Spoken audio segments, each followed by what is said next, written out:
to hello. What's up? What's up? What's up? What's up? What's up? What's up? Please get in quick. Get in quick. This is a treat. This is a treat. This is a free, absolutely free and loving, nurturing therapy session for all those involved in our community garden. I'm so happy you understand how we start the way we move, which is 25 likes before we get on the screen, and we are just so appreciative of you. We are going to start off and get real spicy. This session is only going to be for an hour and a half. An hour and a half at max. We might, if you go over, I won't be involved. That's up to everybody else. But if y'all go over, but hour and a half for the sake and courtesy of a professional who has graced our presence today to help us get to the core issues involving what happened yesterday. Yesterday was something extremely serious, and how can I say it was uncalled for, but also unexpected. But we don't want to make a big deal about this. What we're going to do, post a link, post a link, post a link. We're not going to make a big deal about this, but we're just going to talk about it real quick. Go in the background. Somebody open the door. We're gonna talk about this real quick, and we're gonna make sure that we address the issues.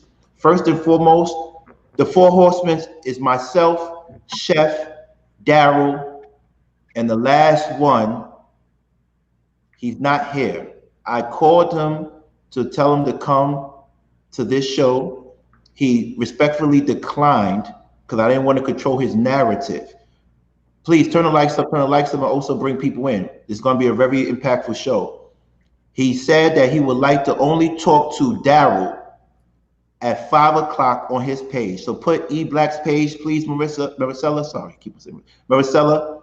Please put his page, because what happens is if you want to see him and Daryl address the issue or the words of Daryl parlay, you will have to go to E Black's page at 5 o'clock. Go to his page at 5 o'clock. This one is a short one, so we can't get into that type of spiciness, but we are going to get to some type of spiciness. Please remind people, 5 o'clock on E Black's page. Can I get the so I can post it up, Maricela, please? 5 o'clock on E Black's page. Him and our beloved four horsemen, third horseman, will be going back and forth to discuss their issue. Yesterday that was crazy, but the horsemen have to deal with the horseman 101 parlay, and you get to witness it on E Black's page. E Black did something yesterday that we didn't agree to or we didn't approve of. We took time to deliberate. He made an apology, but the apology was taken as a shot to one of the horsemen, and Daryl on his page had a reaction. If you want to see the continuation of that, go to Daryl's page, Everything Every Day podcast. But if you want to see those two men parlay and hash it out, it's at 5 o'clock in E Black's page. We can't have that. We cannot have that on this page for today. We have a serious professional on our stage that will not be associated with that type of spiciness. So with that, without further ado, let me introduce Kelly King. The history of Kelly King, I actually met her as a student at Columbia University Teachers College, and she was a student as well. Kelly is now currently the Assistant Chancellor of University of Nebraska. She specializes in advocacy and support, particularly in the realms of diversity, equity, and inclusion. So we made sure we brought a specialist up here to get to the bottom of what happened and what took place last night. Yesterday was an amazing show. In the last 30 minutes, it went left. We're going to address this issue. We're going to talk about the wrongs and the rights, and we're going to figure out what's going on. And we're going to let Daryl in. But Daryl, we have to ask you that thing that you're doing at 5 o'clock. We can't talk about it on this particular stage because that's going to happen. You're going to meet him at 5 o'clock, right? I ain't gonna lie, champ. Until you said it just now, You didn't know about it? I had no idea about it, He just champ. sent me the thing. He said he sent it to everybody. I swear on everything. I got a text. I got a StreamYard post. He told Yeah, me to but text it. So I have the text. He said, I said, did you see? I said, do you need me to send it to Daryl? He said, I sent it to him already. I can show you that text. no, yeah. I got a text. I got a text for Yeah. sure. So he said 5 o'clock. So everybody's gonna go to y'all page at that time. No doubt. So all traffic, we all going to his page at 5 o'clock. Is that fair? Yeah, it's cool with me. Yeah, because I'm riding with Daryl on this one because if you felt that you didn't like a person from jump, you should have told him from jump, and you shouldn't release something like that. To me, that's against the honor code. But in all respect, he felt that you was bullying him, so that's a whole different subject matter. Yeah, like you said, I'm not gonna address it too much here. The Right. only thing I will say without going too much into it is, like Georgie said in the comments, I did a whole IG live. I let you have a chance to apologize about your transgressions. And the first thing you do is you take a 30-minute video that I did, after I fought for my daughter for months and months and months and months. You took something like that out of context. So like me, I'm not even gonna lie, bro. I don't even got smoke right now because I'm really disappointed. I'm hurt. Right. And like when I feel this type of way, I'm just here to have a conversation. I don't want to yell at the camera today. Right. I want to go chest to chest, and I'm not trying to yell about it either. Right. You know what I mean? So that's all I got to say I as far as respect. that topic. I respect it. Thank you so much. Thank you for being here. We are all appreciative. With that being said, um, let us begin. Um, Today is not about Daryl. It's not about me.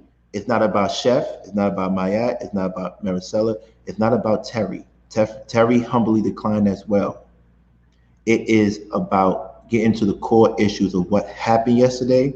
And we would like the community garden to jump in and let us know what's going on, how you feel, and let's answer the questions and deal with the imagery aspects of this, right? Let's deal with the imagery aspects of this, and also let's deal with the real core issues of what happened yesterday.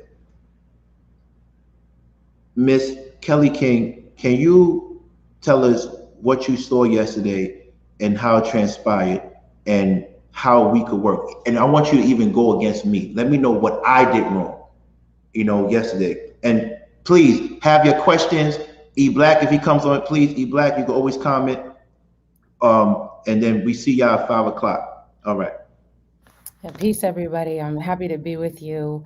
I'm looking forward to having continued conversations about issues that relate to our community and to everyone in terms of their identities, in terms of their inclusive experiences. I want to say that in watching the conversations with King, one of the things that has always been true is there's an inclusivity. It seems that all are welcome. Thoughts, opinions, whether it's a diversity of thought, mind, or experience. And I think that we want to keep that energy flowing. I think we want to keep that idea flowing. I think that needs to be pervasive in any discourse that we have. In the society we're living in, we got to be clear what our intentions are and how we speak on it.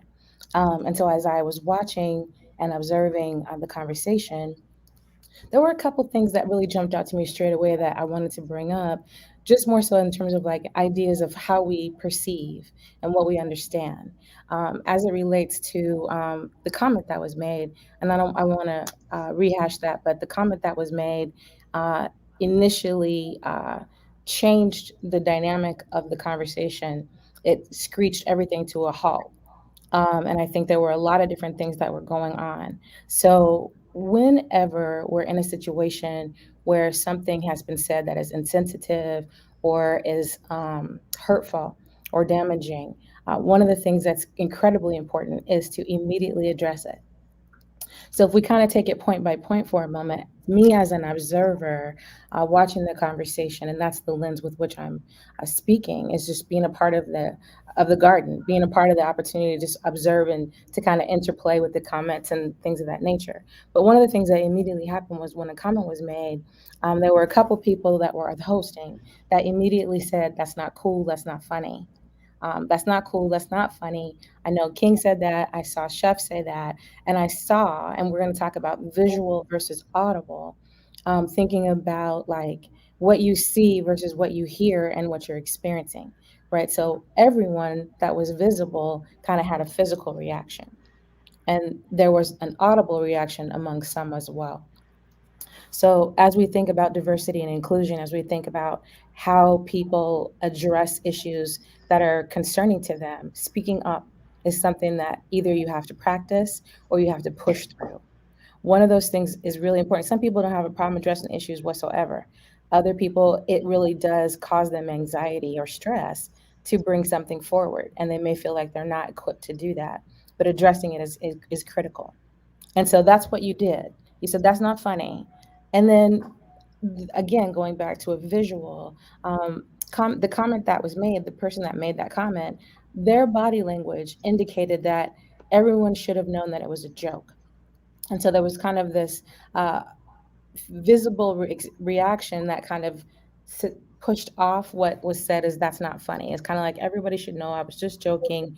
And whether the intention versus the impact, and that's something I want to get to next, intention versus impact. In moments where it's difficult conversations, what is the intention and what's the impact? Because if you can clarify that, that can change the dynamic. It can change the discourse of everything. If you're able to say, here's what I truly meant, and I apologize if that came off in a certain particular way, different from not being able to clarify that or throwing it off, like I was just joking. And I think those are some things that will be important to think about as it relates to how you interpret things. So immediately addressing it, thinking also about what you saw versus what you heard.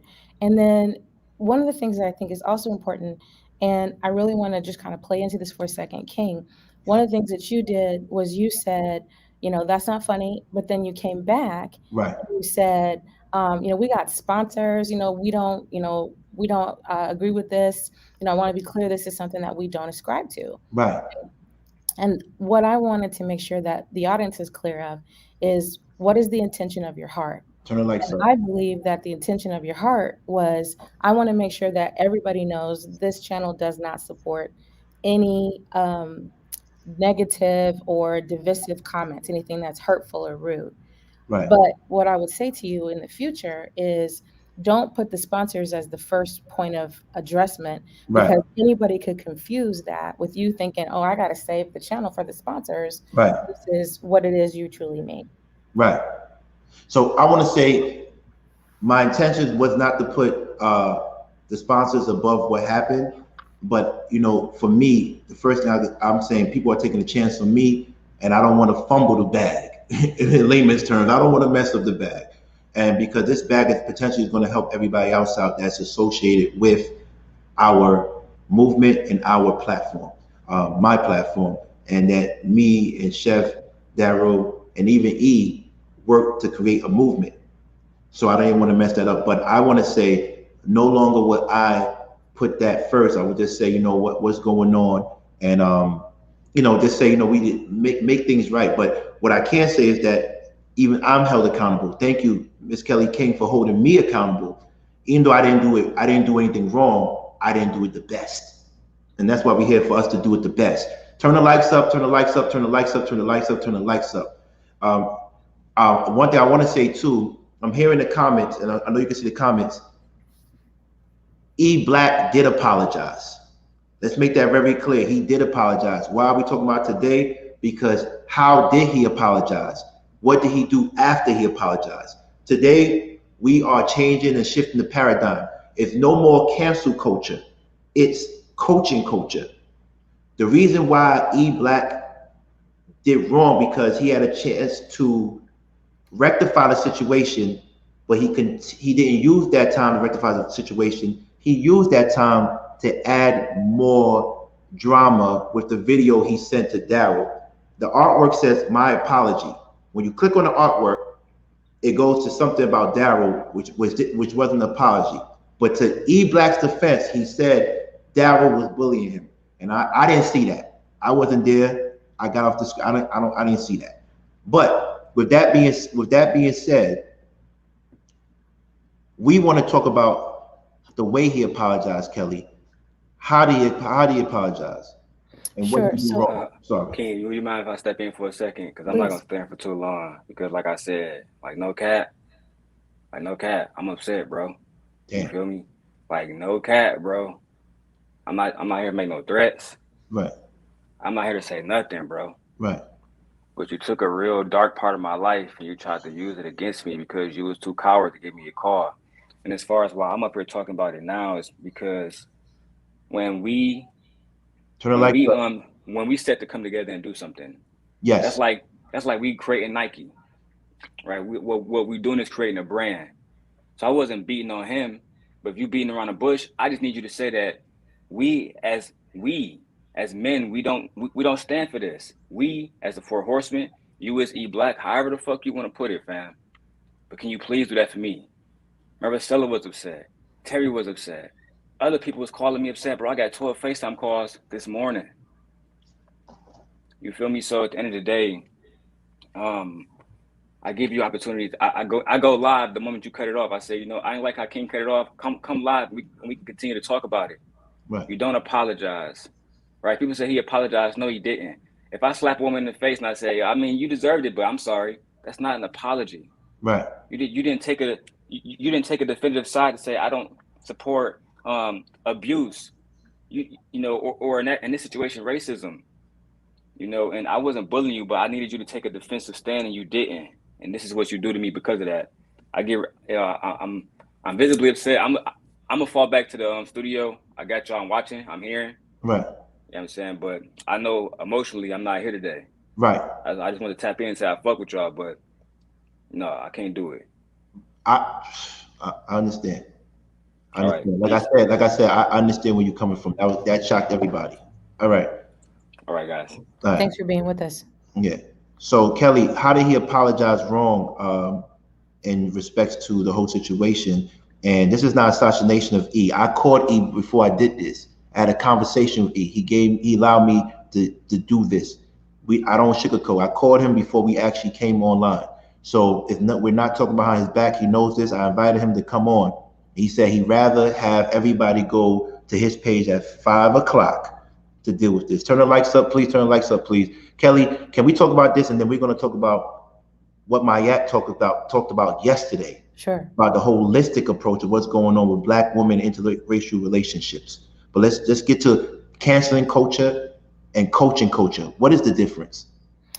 And so I think canceling culture is somebody does something and that's the end of them. It's Right. like, you're dead to me. Like, don't support this person anymore. That's the simplest way to say that. They've done one thing and that's it for them. And that's not what we're doing here. It's really important to think about the coaching aspect of this, which just means sometimes when you are in an experience, you need a moment to reflect yourself. You need an opportunity to step back and say, like, how did this situation impact other people, and what was my intention?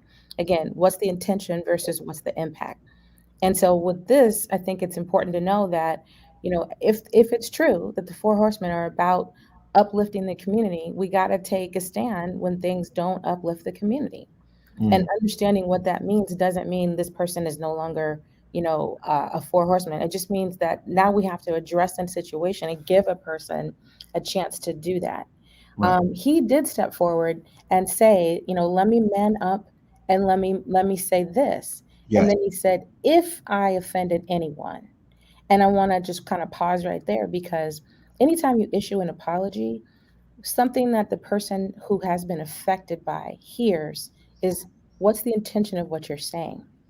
If I'm hurt, it's not an if, I'm hurt. And so rather than saying, if I offended anybody, it would be more so whoever I offended, right? So you're recognizing that the spectrum is wide as it relates to how many people you may not know. And sometimes when you say, if I offended anybody, you're saying it because you don't know who you did, more so than if you did.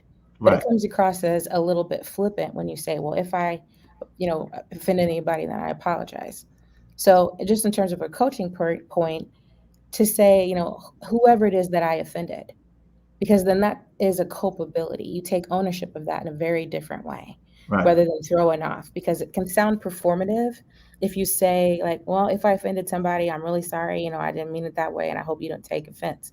That's different than, to the person for whom I've offended, I apologize, and just let that sit in the atmosphere. So that would be a point that I would say to that. Okay. Chef, you got anything? Maricela, Maya, anybody else want to jump on that? Yeah, I want to say one more thing. I want to say one more thing. He's allowed. He's allowed. I'm not blocking him. I'm not shutting him down. He just has to take a break from this until everything gets resolved. Also, we are not going. We are not going to ever shun on him. We're going to promote his pages, whatever he needs. But him and Daryl need to fix that situation because what he did afterwards was a little bit too messy for me.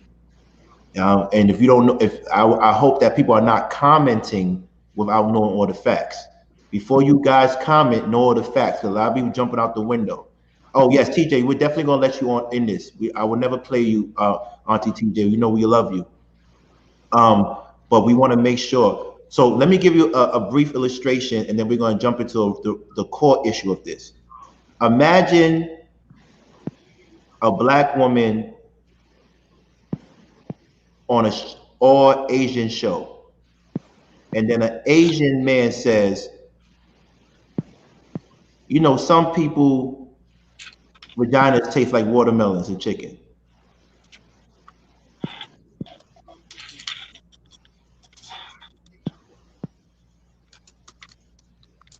If none of the Asian men stepped up and said, yo, hold up, we don't represent that. That would be crazy. That's that in reverse. So what I want y'all to realize is there's this word called empathy, right? It's a word called empathy, understanding where someone is coming from before you open your mouth. Before you open your mouth. Because it could get very messy for everybody. If it was his show, he could do what he wants. But on my platform, I can't have that. Just like when he said Daryl did certain things, that was on Daryl's platform. Darrell has a respect for us and me not to do that on my platform. So that's all I'm asking for everybody to have empathy. His apology wasn't an apology, it was a diss on Darrell. That doesn't make sense. We don't want to cancel you. We don't want to do that. I never want to do that. That's why I'm not canceling now. But he gotta take a pause. Sometimes you gotta relax. And I invited him up today. And it's not dragging it, Jay Devella, is not dragging it. Because people are not doing their research. So we're reinforming them because the narrative can be taken to the left. So maybe because you are such a great person of the show, you know about the information already, but others don't. So I want to make sure I reiterate it. So it's not dragging it. It's dragging it because you were here yesterday. That's why it's dragging it. Thank you. So without further ado, everybody on the panel, please say something. But let's get to the real, which is Mayat and what she meant about the holistic approach. Because I think Kelly wants to jump into that. Thank you. Turn the lights up. So I'll say something. So I want to try to come from this and make sure that I'm coming from it from a balanced place. Because as a Black woman, and I did have a lot of emotions today. Just saying this. One, the emotions coming from two Black men who, you know, I came to this platform out of respect for what I saw King do on another platform. And so to see that was one thing that really bothered me. And to also understand, you know, King, you bring up the word empathy, which is a lot different from sympathy. So a lot of times we as people who are from different cultures, we can sympathize with a person. You know, when we see a Black man being killed, or we see a Black get the likes up to 70 before I bring up TJ. I'm bringing up TJ. Get the likes up to 70. I'm bringing up TJ. Thank you very much. Hanifa's coming up. Mr. Best Awards coming up. I need the likes up before I bring them up. Thank you. We need 70, so we need 15 more. Thank you. I'm sorry, Maya. I apologize for that. It's okay. And so we empathize more because we understand those feelings. We can imagine that we can imagine our sons or our uncles or whomever being in those positions. We can imagine our husband going out and being and something happened. So when we say empathy, we have to understand that someone is not going to always be able to empathize with something that's offensive to us because we don't understand that. So before we even got there, we had kind of gotten off topic because this platform usually we delve into things deeply, but it was kind of like we were wavering from deep to surface, deep to surface, deep to surface. And there was a point when even Darrell called women bees, which I do find very offensive. And King did say, hey, you know, but there are times as a Black woman where we do feel that Black men don't rally and protect us as they do for other cultures. So I kind of come in this with trying to make sure that I'm staying balanced and I'm not being emotional. Mhm. Because even though Black, I 100% feel that that was offensive. I teach, and I just want to preface, I teach Asian kids. I have had some deep and wonderful conversations with people from Japanese, Taiwanese, Chinese who have wonderful conversations. And one thing about them that is true is that they love their culture. They say they even when they come from one culture to another culture, they'll say things. I'll say, well, who do you know? Like, what? How do you get to know that other culture? And they say, I don't really try to get to know that other culture. I go and find people that look like me. So we have to understand that it's okay for us to be tied and have a self-interest of ourselves and to be Mhm. interested in what we want to be interested in and be interested in the topics that interest us. That is what true that is really what true education is. It starts with your identity of yourself. So to see that video that he posted, which again, this back and forth, it bothered me that he posted it, but it also bothered me at the same time that those words that Darrell said were in there. I no longer support Black women. Oof. So it's like two things can be true at one time, right? You Right. can still be upset that Black said what he said, but then you can also be upset that you don't feel protected by Black men either. So two of those things can be real for us. And Mm. I'm thankful to have this conversation. I'm so thankful to have this conversation. And like I said, I'm trying to make sure that I'm staying balanced within this and not bringing my emotions. Because understand where I want people to understand where I come from. I have been mistreated by a Black man. I have been spat on by a Black man. I have been beat by a Black man. I have been kicked in my stomach while I was pregnant by a Black man. But I have never once said that I no longer think that are good Black men out there. I never said that I no longer support Black men. I always believe that there are still good Black men out there because that I didn't let my small sample size of Black men dictate the totality of Black men.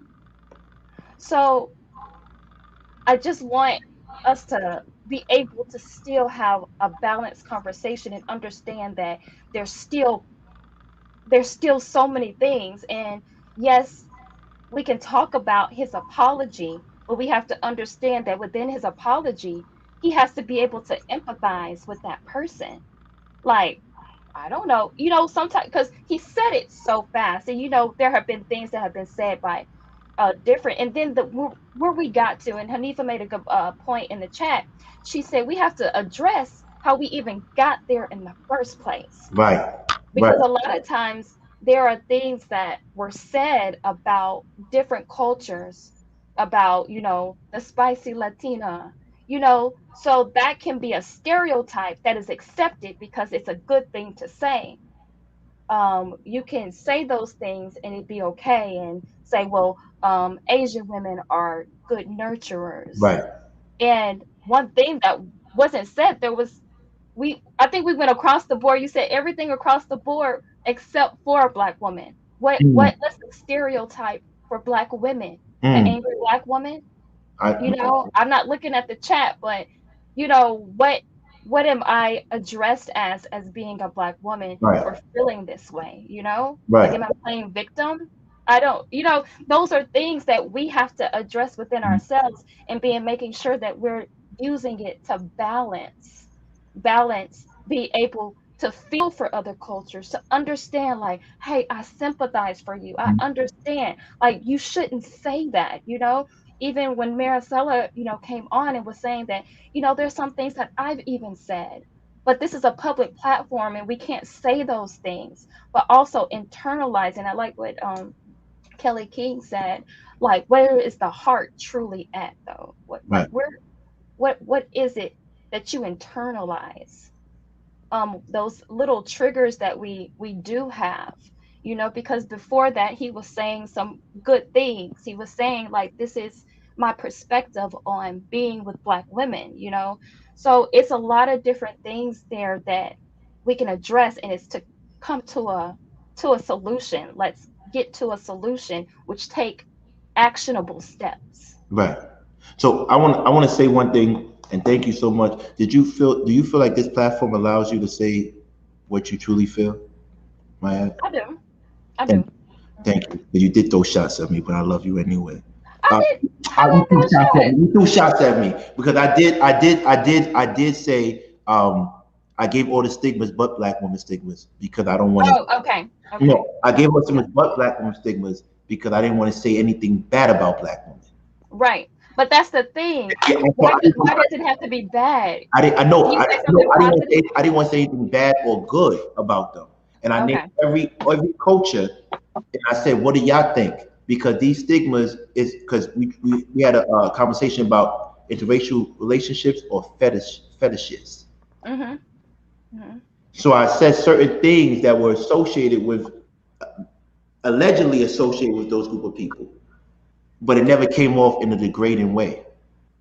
So that's the difference between me and what he said. It was never Right. that. I said, please don't take offense. These are the stigmas associated with these group of people. What do you think about it? Right. Not my viewpoints, right? Mm-hmm. Right. Exactly. Mm-hmm. Also, in regards to his situation, when we said, whoa, when he said what he said, oh yeah, I'm a little bit tired. Yeah. I heard that. Yeah. And even then I didn't say anything. I said, let me just get off because I don't want to even talk about this one. Let's get off. So, like I said, if you know E Black's character, he's not a bad person. He has a black wife. He loves his black daughter. He loves himself. So he represents Christian views and stuff. But even then, he's still not above being held accountable. Like I let y'all, if you notice, every time somebody says something, I still post it, even if it's bad, even if it goes against me. I still post it up because I need to be held accountable. But one thing I'm not going to do, and I give props to Daryl, when Daryl said the B word, I said, yo, and he corrected it. Coaching culture. If somebody tells you did something wrong, you correct it, you seek guidance, and you fix it. Mm-hmm. There's no cancel culture. It's only coaching culture. We're going to work through this. But if you're not working with us, I can't tell them how to say sorry. I don't want to tell them how to say sorry. I'm just going to say, you can't do that in my platform. You can't do that in my platform. Not when I'm there. And I don't know about any other brother on here, but let me know if I never protected black women on this stage. Let me know if I didn't give you a fair chance. And I would love for you to coach me. Coach me, teach me how to get to that point where I don't feel that, I disrespected you. but I still want an environment where we could be open, transparent, funny, spicy. And this is why I have disclaimers for Maricela, because I know what I'm going to say might trigger something. So we have a disclaimer. Now, if E Black had said, I'm about to say something crazy and said it, then I would have felt bad. If E Black said that crazy thing and said, I'm sorry, it slipped out the wrong way, he didn't apologize until he got caught. That was my issue. But E Black is not a bad person. He's part of Four Horsemen. Hopefully him and Darrell get resolve it. If not, then I don't know what's going to happen to the Four Horsemen. So let me say something, man. Yeah, it's going to be the two amigos. I don't know what's going on. Look, yeah, we don't even got to talk about that part right now. Let's just talk about what I've seen, what took place, how it went down. And I'm not going to rehash it. I'm not going to reiterate the words that were uttered. This is my perspective. Normally, I'm the guy that will build a bridge to a particular situation, right? In this particular situation, it's a little weird because there's activity that took place that I particularly don't agree with. First things first, excuse me. If you make an apology, you make your apology, you state that you were wrong, you state the level of remorse that you have within that situation, and then turn the lights up. You either hit a period or you hit an exclamation point, and you take your ass down the block, and that's your apology. No justification, no narrative building, no extra understanding. If you feel you were wrong, you state that you were wrong, you quantify it or qualify it with why, and then you put that period or the exclamation point, and you move away. Allow them to ask you questions of why, which then turns it not from an excuse, but to an explanation, right? Fine.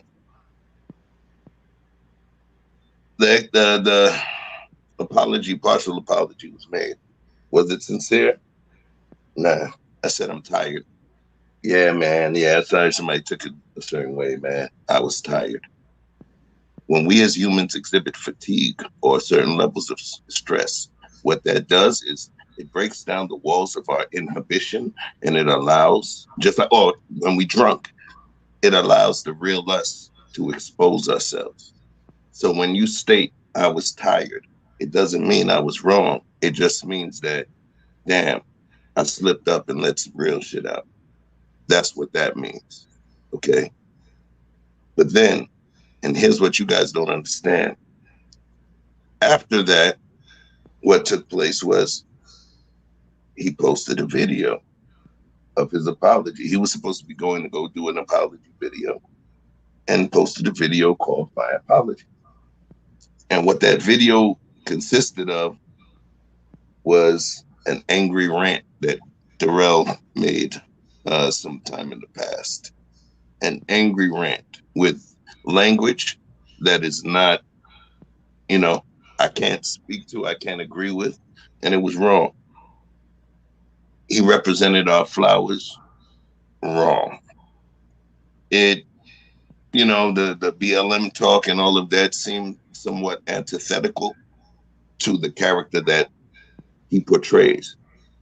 But listen, he's a young dude. Our young brothers have a certain fire about them sometimes, and they want to be for a cause, and things happen. So when an older person looks at a younger person, you're always going to look at them as inconsistent. It happens, right? We build consistency as we grow. Like Terry said, your consistency is your character. We build character. Fine. Here's what I have issue with. You made an apology, and then your verbal statement right after it negated it. But then you go and you upload a video to the internet called My Apology. And that video does not have you in there. It's a video that has one of your four horsemen, in a compromising position. And then it starts to make me think, aside from all of the corporate HR stuff, and no disrespect to you, Kelly, you know what I'm saying? I appreciate you being here. Just on some, for you guys, just on some G shit, on some G shit. Let's talk about it. This dude had a video that made one of his brothers look bad And instead of communicating with the brother and figuring a way to get that out of the way, he sat and held it in a clip to be formed as a potential weapon to be used against him. That concerns me, man. It's like you come to my house, I invite you to my house, and then you steal a steak knife out of my kitchen drawer so you can stab me with it later if you need to. Maybe I'm being dramatic, but it's real. So just on some real G stuff, it's like, whoa, we recording folks. We're holding information about folks. It just felt really weird. But what it did also is, I'm going to use the words from someone. They said, instead of giving an apology, what you did was you reached back into chapter 1 while we're in chapter 10. You reached back into chapter 1 for some behavior that someone did in chapter 1 to justify what you did in chapter 10. I got a problem with that, man. I got a problem with that. You know, people think that we're taking sides. It's not about taking sides. This is not about defending what all of the injustice that we've received as a people. If we're creating a new community garden, it cannot be based in reciprocal pain. It cannot be based in making the other members of our garden feel the same pain and oppression we felt the last 400 years. That's not what this garden's about. It's not about, you know what I'm saying? That's not what it's about. So all I could say to you is we're handling this, and believe it or not, whether you like it or not, we're handling this in the way that we're handling it for you, because we need more. We need more people in our garden. And in order to get more people into our garden based on all the other shit we see on the internet, then we need to create an environment within our garden where we understand that everybody's protected. Everybody. Right. That's the point, man. Everybody. So if we have to knock it down and clamp down on it, then it has to happen. We had that conversation with E Black. And respectfully, all BS aside, he understood. Yes. He understood. Yes. He's not fired. He's not removed from the platform. We're giving an opportunity for the brother to be monetized. What we're stating is that until this thing blows, settles down in the appropriate way, we have to chill. You have to fall back for a moment from this platform, but we will direct traffic to you. If you want to speak on it, we're going to be putting his link where you guys can go and speak with him on it. We are not taking money from this brother right now. But at this point, I'm supposed to be here to give a display of remorse, and then the time I'm supposed to give a display of remorse, I go and slap this other guy over here. That's not a display of remorse, man. Right. That's not. And if we have been pained, and if we have been, treated unfairly, then we need to rage against it for someone else with the same degree of enthusiasm. Right. Also, I don't think Dad was going to his page, so you have a choice to go to E Black page. Oh, there go your beautiful daughter. Either E Black page or go to Darrell's page. You have your choice to go. I thought you was going to do the same thing. But you could go to either pages. We don't hate. One thing about me and Chef, we want everybody to have a voice. I didn't like what happened to me at the other network, so I don't want that to happen here.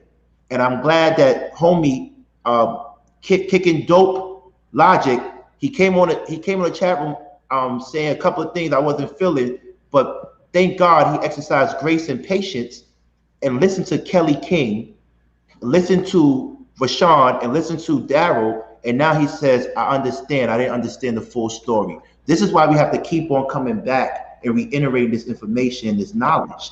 To you, it might seem boring, but it's information that people need to know so they can make informed decisions. This is why you call Mayat. I said, get Mayat in this right now, because I need for the Black woman's voice to be heard, because she felt away yesterday. And because we ended abruptly, she didn't get her voice heard. And she told me about myself. You did a couple of things, King, that you need to check too. Kelly checked me too. And I'm here to apologize and learn to be better. So don't get twisted, I'm still gonna be spicy, but I'm growing. I'm growing as a person. That's what it is. So with that being said, we're gonna bring other people up. We're gonna bring TJ up first because she has to go. Can I just say something real quick? Oh, I'm sorry, Maricela. I just wanted to come up and also say to everybody, I know that there was concern when the word risk was said by Terry, and I just want you to make sure you take a little bit of time, look back in the replay. I tried my best to get up on stage, but as you can see, I'm still having some technical difficulties over here. I live out in the woods, so I did stand up for that.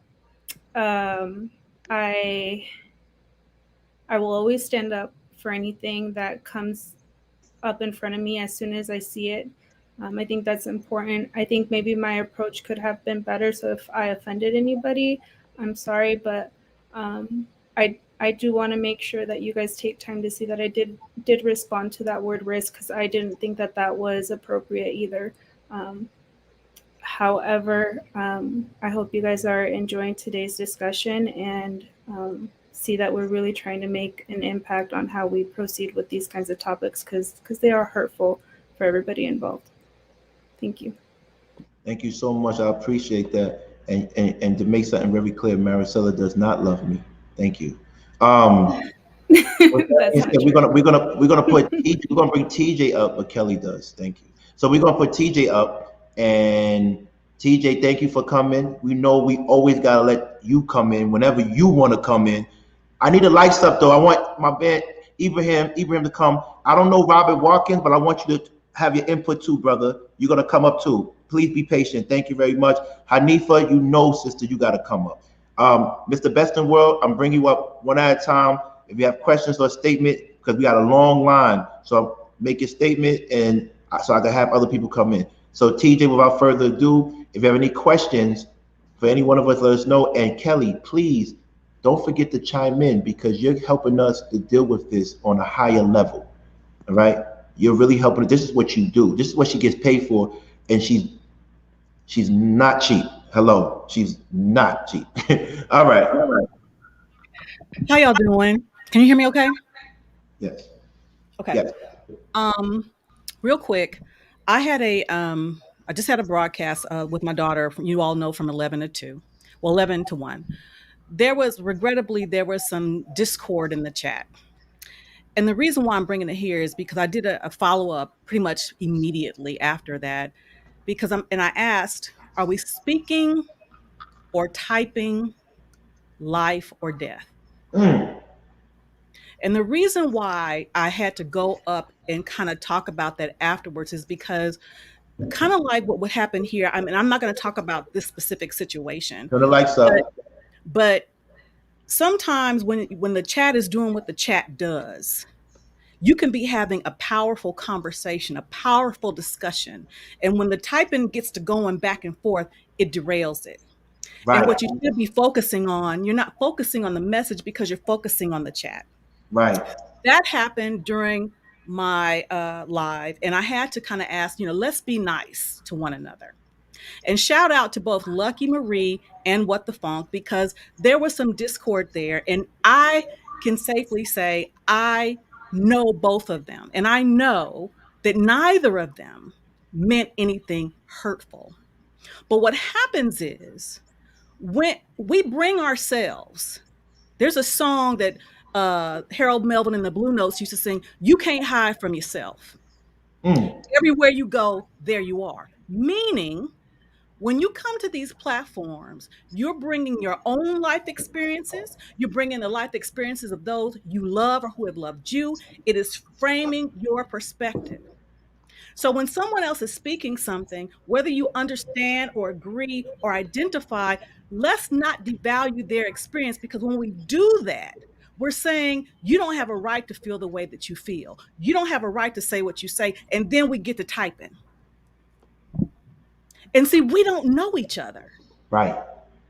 We don't know each other. We don't know what a person is bringing to the platform. And you may say something that you may not intend to be harmful, but because of someone's experience, it triggers something in them that is harmful. So what happened? They gonna type it back. You can't say that shit to me or about my mama. So again, not excusing it, but we must be kind. We must be kind. We must show each other grace because you started this platform for the reasons that you started to help. I started my platform for the same reason. I wanted to help based on my life. Yours is better, by the way. But when we start doing this and people are typing back and forth in the chat, you're not even focused on what you came here for. Mm. You're not even focused on why you came here at all. So I appreciate I appreciate you all. I appreciate you allowing me to come up. And it really had nothing to do with the Discord that you all had, but it does because, again, when we speak, we have to think before we speak. We have to think before we type. Because again, growing up, they said sticks and stones may break my bones, but words will never hurt me. That's a damn lie. They used to call me African booty scratcher. It hurt me. So now we get comments from people. Oh, yeah, you are. You fine, boy. Anyway, we get comments from people all over the world. And you don't know what they're dealing with. You don't know what brought them there. So all I'm asking, you don't have to agree with everything. You don't have to identify with everything, but do not devalue anything because that's not your experience. Don't say it's not like that. No, it wasn't like that for you. But it don't mean it's not like that for me. That's all I got. Continue to do the good work, and I'll see y'all next time. And TJ, before you go, do you feel protected on this stage, like at least by the 4 horsemen? I know you feel protected by Darrell. I know you feel protected by him, but I absolutely do. And here's the thing, y'all remind me of my cousins growing up. I'm like, no, don't go beat them up. Stop. Right. You let somebody come at TJ, we on their ass. We on their ass all day. I promise you that. So, because Mayat made a good point. She said, Black women don't feel as protected as they should. So we are always. That's a endless hole. It's not enough protection. There's always improvement. Always improvement. So thank you so much, TJ. I appreciate you. TJ, real quick before you go, I wanted to say the thing that you brought up in the narrative is really important is, are you listening to hear or are you listening to debate? And I think oftentimes when we're talking to people, we're not even listening to them because we're readying our armor and our ammunition to fire before they can finish their sentence. So listening to hear, I need to take a moment and reflect and listen to what you just said versus me on the ready about to pop off. So I just appreciate you bringing that up because it goes back to that intention versus that impact. Thank you for being here with us. Thank you. Y'all have a great day. Thank you so much. Bye-bye. Bye. Thank you, sis.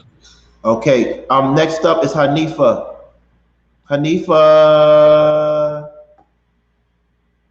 We can't hear you. Can we hear you? Oh yes, I had to unmute. Okay. Thank you, my friend. Before she continues, before she continues, all right, don't laugh. She is the baddest sister on the planet with no edges. Let's get it. She don't need them. Really, Chef? Look, man, I'm trying to cook. I'm trying to get cooking. It's brunch time right now. You know what I mean? Good afternoon, everyone. Hi, King. Hi, Kelly. Hi, Marissa. My aunt. Blessings to everyone. I just kind of wanted to come in and share my piece. I've seen the back and forth. I think I've watched everything everyone just discussed. And I try to stay out of conversations or heated conversations between men. I really do. So I didn't comment on anything. I didn't say anything. And so when you guys brought this, I said, well, I think it's safe to come up here and say my piece. Yesterday was a really good show. It was. You should know it was because the hallway was packed for a minute. I put in the comment section, I was in line waiting until I had to go back home. Right. So I was just like, we had like 1,100 in 4 hours, 1,100 views. Yes, it was a very good show. What I do want to say about what happened to not just that moment, but what led up to that moment. So there's a lot of things. I think one of the things that I saw is when men begin to talk about women, you got to read the room. You got to read the room. You got to be very careful what you're saying, how you're saying. The conversation was inappropriate before it hit the climax. And I know it was inappropriate because Maricela had to come in and tell us, be careful with what we're saying. She didn't come in just to come in. She come in because she felt the need to, and then she left and she came back. I think in one of the episodes we talked about the 4 agreements, and it's be impeccable with your Yes. words. Yes. We need to adhere to that even more so when you're out here on these public platforms, because you can't take it back. Nope. And it can be taken and replayed over and over and over and over again. So I think that's something going for, even for me, I learned, you just have to, it's not being censored. It's just there are ways to say, like, for example, Terry said something last night. I think it was a very classy way in which she said it. She just said she feel Black women's bodies are way more womanly. I didn't feel offended by that. I said, that could have came out any other way, but she made sure that she was clear in what she was trying to communicate in that moment, right? The other thing that I wanted to say is I'm with Chef.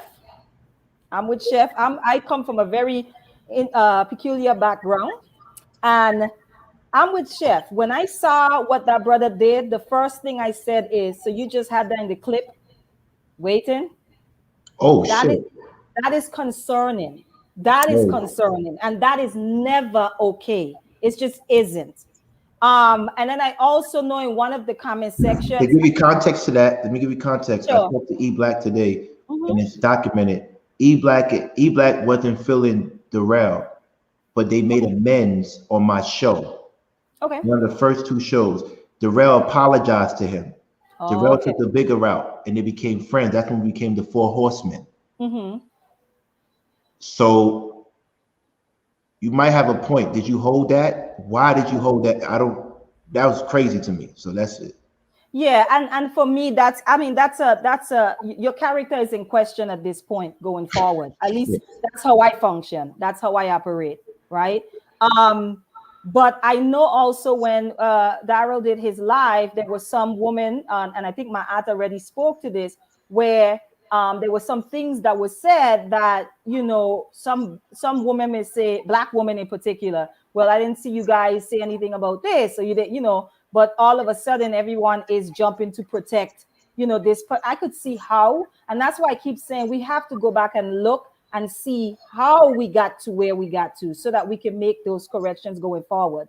The last thing I'm going to speak to is the fact that Conversations with King, it is in its infancy stage. It's a newborn baby. Premature. Premature. But and King, when you say things like, I don't know much about this technology and so forth, here's the reality. You know what? You're learning on the go. That's really, everyone is learning on the go right now, right? And so bringing people in who are experienced in the chat room, on the platform, Miss Kelly's here, where that person can give you feedback. That's what we want to do. That's what this platform should be about. And that is what Maricela was trying to communicate last night, is that, no, we're about growing. We're about building bridges, not causing division, not creating destruction. You know what I mean? So I just wanted to point out that this particular platform it's an infant. And I'm all about grace. I really am. We have to see things for what it is. If think about a newborn, anyone that has children, what does that look like? They know nothing. They're kind of learning as they go, and they learn from their environment, giving them what? Feedback, responding to them. That is how babies learn, right? And I know, King, this is a learning last night was kind of like a learning situation for you, I'm sure. And as it go, and as you guys continue forward, more things are going to come up. Like, okay, you know what, right? But I just want to say, you guys open up the platform for women of all races, ethnicities, and you guys really harp on the fact that you're protective of your flowers in your garden. That has to be reflected in how you talk about the flowers in your garden, right? Some things could be avoided if they're nipped in the bud very early, when the conversation starts to go left. Because in the comment section, before we even got to that, I immediately said, wait, where is this conversation going? Because I could already see it. And we have to be diligent. I mean, diligent in doing that, you know. And I know as a host, again, King, you're new, but going forward, just being aware of, okay, you know what, this conversation does not need to go in this direction. Let's stay focused on the topic. You know what I mean? That's what I got out of last night. But I mean, I'm hoping that everyone can work things out. I could understand if Daryl does not want to. I get it. Because for me, your character, you may not ever be invited to my table. Because that's a trust issue. That's a violation. You know what I mean? So I hope they can work it out, but I will understand to where they might say, okay, we made peace, but we will never be in the same space together again. That's a thing too. So I'm going to leave it there.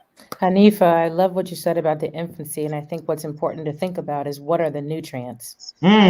What are we feeding ourselves? What is coming into our bodies? What's coming into our souls? What's coming into our minds? And how is that nurturing us or causing us to have an allergic reaction? So I think it's really critical to think about, you know, what is the nutrient base for this channel? What if you're in infancy, those elements are critical to the existence, the flourishing, and the ultimate evidence of like where that person, or in this case, this channel, will become, how they will become, and what happens in terms of what that does inside. So I loved that analogy.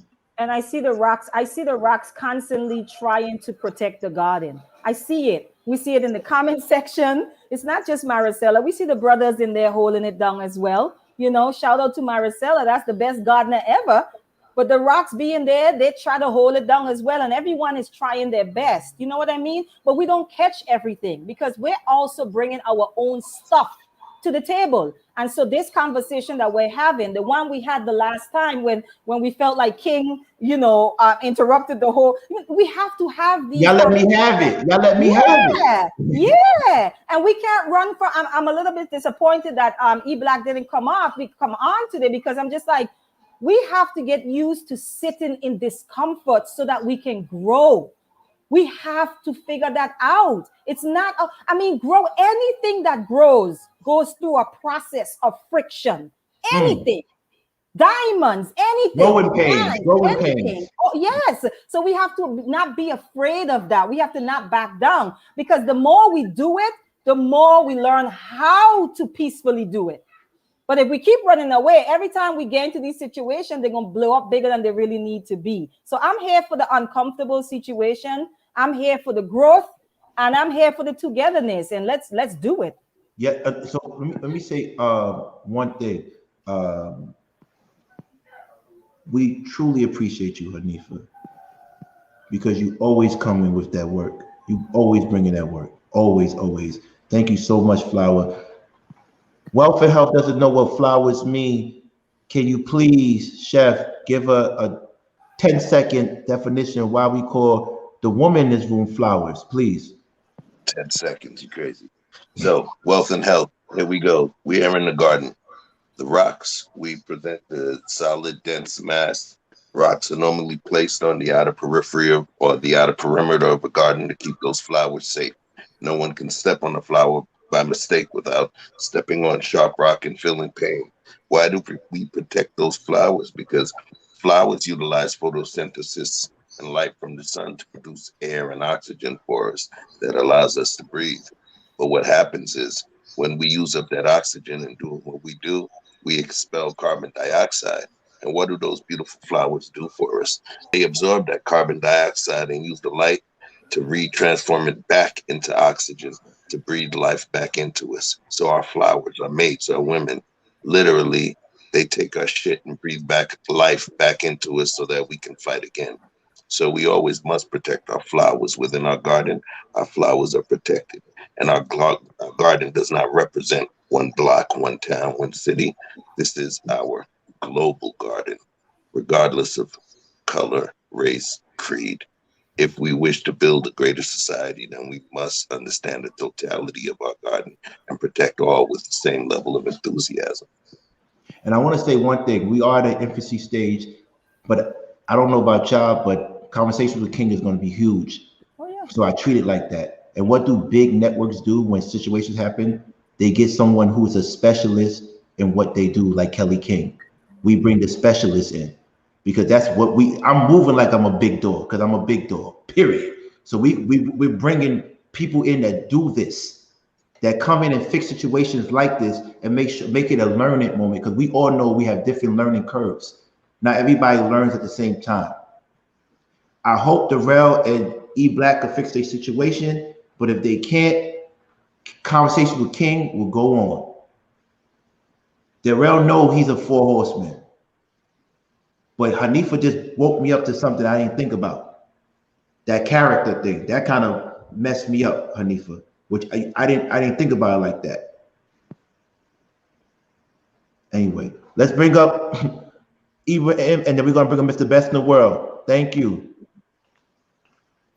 Peace, everyone. I'm gonna step out and let someone else come up, King. Peace. Okay. Hey, what's going on, panel? Can you hear me?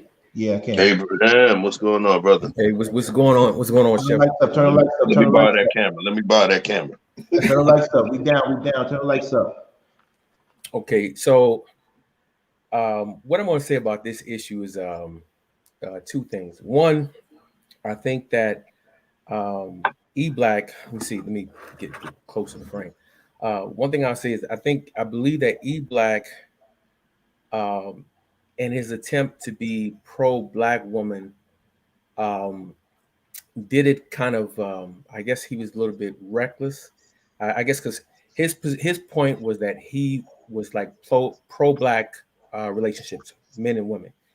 And I think, so he was trying to big up Black women, but he did so by tearing other women down. And I don't think you have to promote any one group by tearing another group down. The second thing that he did is he attempted to use levity, but it was in poor taste, right? And I feel like E Black, I think that I agree with you, King. I think that E Black is really a good dude. Yes. But to me, the way I look at E Black, I feel like E Black is the guy that sometimes bullied a little bit. Because I think he got some of that at the other network where he was treated like the drunk uncle, right? And so I never bullied him though. I never bullied him. No, I know. But what I'm saying is I felt like he reverted back to a position where he felt he had to defend himself. So I pulled up 2 quotes that this whole thing reminded me of, right? It's let me just read it because I couldn't. This is by I can't remember his name anyway, but it'll come to me. It says criticism is a dangerous thing because it wounds a man's precious pride and sense of importance, which arouses his resentment. And I think part of that is what went into play when it came to Darryl. And then the other quote is from his name is Dale Carnegie. He said criticism is futile because it puts the man on the defensive and forces him to justify himself. And I felt like it was bad enough, what he said was bad enough and it was in poor taste. But I felt like he was kind of digging in because he felt like he was being attacked from all angles. Like everybody kept riding him. Oh, E-Black, that was terrible. E-Black was terrible. No, what I believe he should have done is say, hey, you know what? It was an attempt at levity. It was in poor taste, and I apologize, and it would have gone. I think. Huh?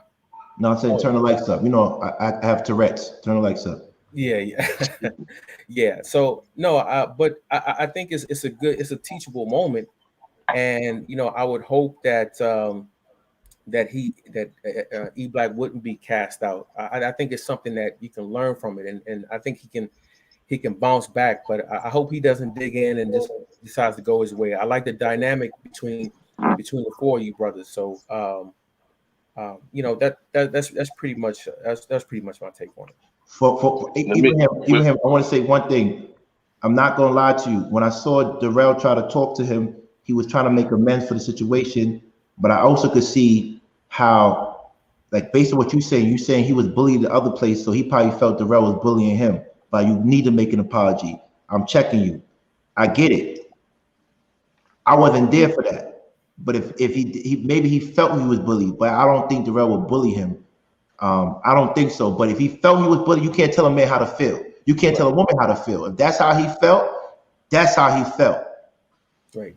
Because I'll say, seeing the other network or seeing here, he was getting a lot of love here, and he felt more appreciated. At least that's how it looked to me. It felt like he was appreciated here, and but that's just the way he it looks like that's the way he digs in to try to defend himself.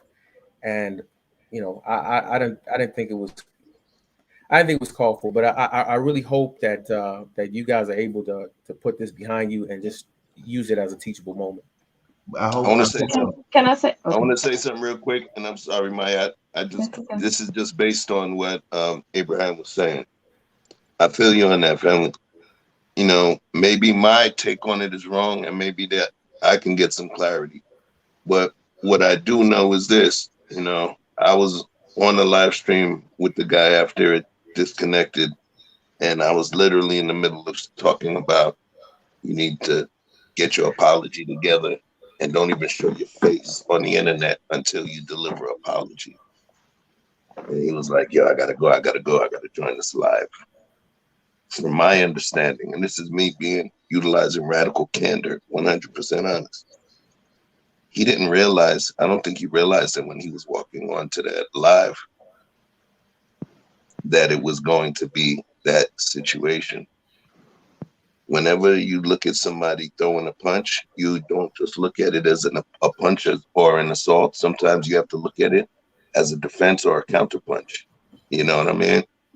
And when you take a look at the totality of it, he kind of walked into an ambush right after he committed the crime.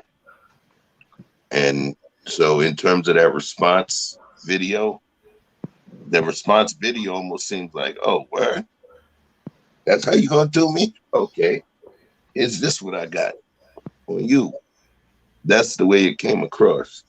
We have to look at the totality of things. Sometimes a nation can fall, a generation will fall based on the tiniest thing, the tiniest intricacy, the tiniest subtle nuance that we didn't catch. Scorched earth, mutually assured destruction. Those are real terms. Those are terms when two people start to leverage something that will shut everything else off, man. So at the end of the day, I'm going to land certain levels of accountability at both the steps of E Black and Darrell. Why? We meet to discuss if we're going to do something or not.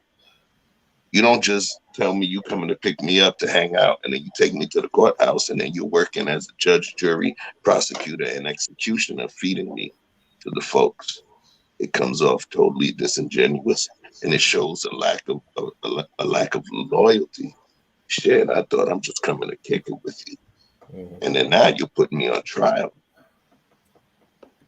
I got to take it away from the corporate, the HR, the PC stuff, and just take it back to some G shit, man. This man lashed out at you because you called him to come and hang out, and you went and you served him up to the feds and helped with the prosecution. And we have to understand why somebody clapped at us. You always have to. If not, then you're fake, you're disingenuous, and you're playing the victim. Turn the lights up. Yeah, man. So, I had to put that piece of fairness. I'm not taking shots at Darrell at all, But the same way I would tell my little brother, like, come on, bro. You see what you did, man. You knew what he was going to, you should have known. You're going to get mad that he did something like that. It was retaliation. It was retaliation. Oh, he was still mad. He was still mad. I don't move like that. I don't move like that. I don't walk you out somewhere and then have somebody take you out. I don't move like that. Damn. So that's just a full accountability piece. But I'm gonna let you have it. Let me ask Kelly a question. It's getting too messy. Let me ask Kelly a question. Based on what Chef said and Ibrahim said, the apology that E Black gave was really a retaliation because him and Darrell didn't really resolve the issue. He still felt some type of way. Is that an issue with Black men? I think it's an issue with all people. It's a communication point, because in an apology, it's like Chef said earlier, You state what the reason is and you keep it pushing. There's a period or an exclamation mark. It's a difference between, as Chef said, that opportunity to have an explanation or to have an excuse. And oftentimes what happens is when people are in their feelings, if they're hurt, if they're in a situation where they feel like they need to fire back, that's what they're going to do. So you need to make it about firing back as opposed to saying, this is my apology. Like, don't misname it, because that's just not what it was.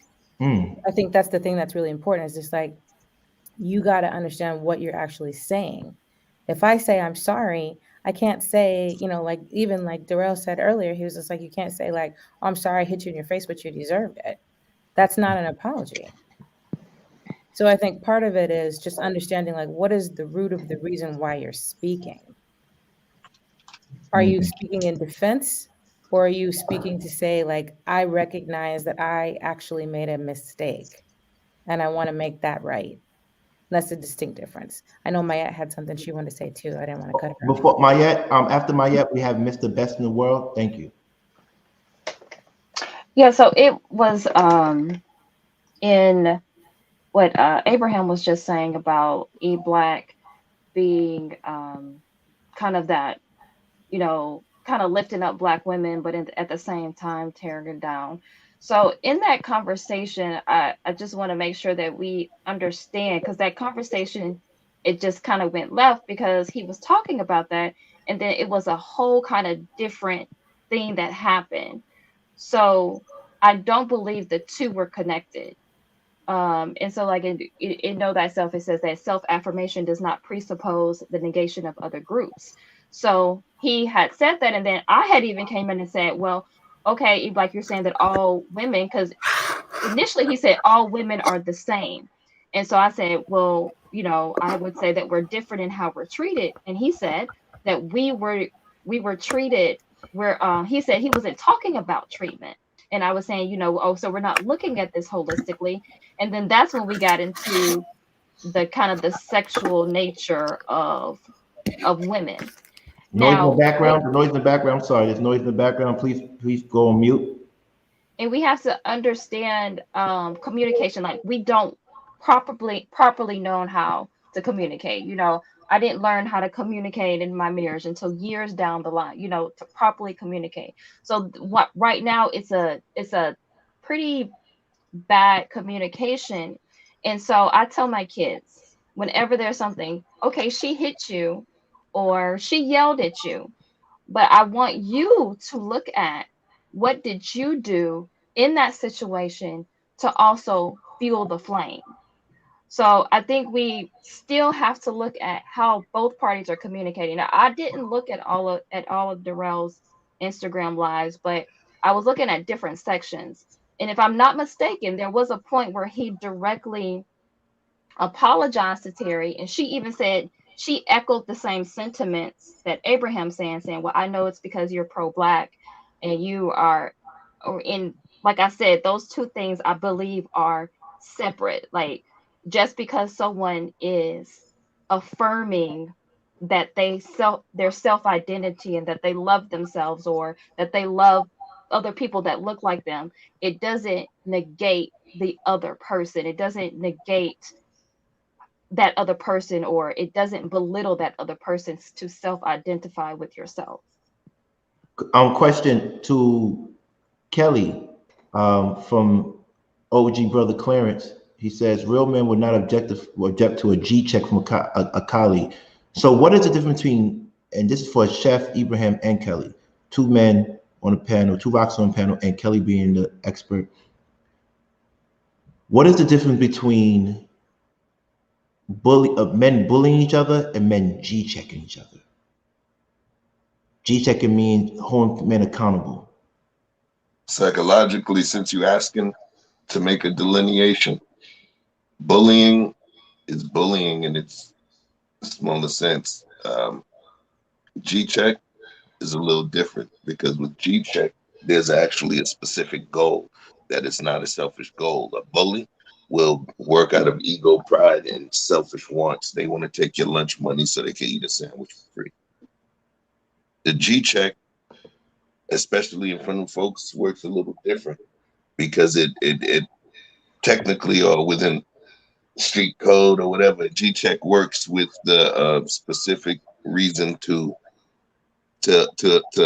educate to educate the other people that saw this occur.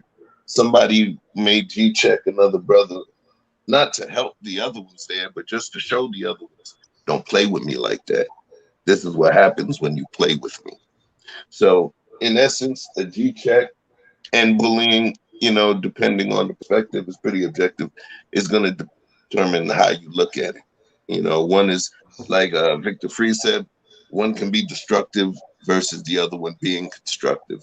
But the motive is what the motive/intent, thanks Natalie, is what actually changes the whole dynamic. Now, watch this. Intent versus impact is something different. You can intend to do something a certain way, but the impact becomes something different that you did not intend. Unfortunately, you're still responsible for the impact. But you know, when the explanation gets broken down, the intent can definitely help people have that understanding what's going on. Yeah. Either way, it depends on the situation, man. Sometimes there's certain situations that have to be nipped in the bud immediately, and some of the situations require, you know, a little more handling, a little more white glove treatment because of the importance and the sensitivity of the issue at hand. I think his name was Victor Freeze in the comments. He said destructive versus constructive. The other thing I would say, it has a lot to do with the power dynamic. What's the purpose? What's the intention? Ibrahim? Yeah, no, I would say I don't think brothers have a problem with being corrected. It's just how we're corrected. And I think if you come at another man where, especially in a public forum, where you're dressing him down, I think just naturally he's going to have a problem with that. You know, yeah, you can't dress down a brother. I mean, if you correct somebody in love, you're not trying to belittle them, you're not trying to diminish his sense of self-importance, then I don't think you'll have a problem. Because at the end of the day, a man is going to defend his reputation.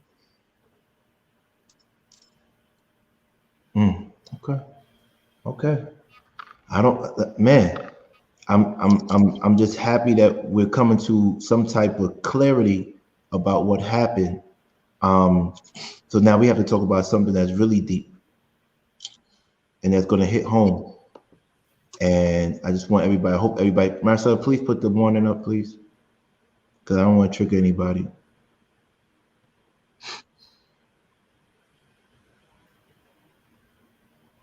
Because the decision has been made already. The decision has been made already.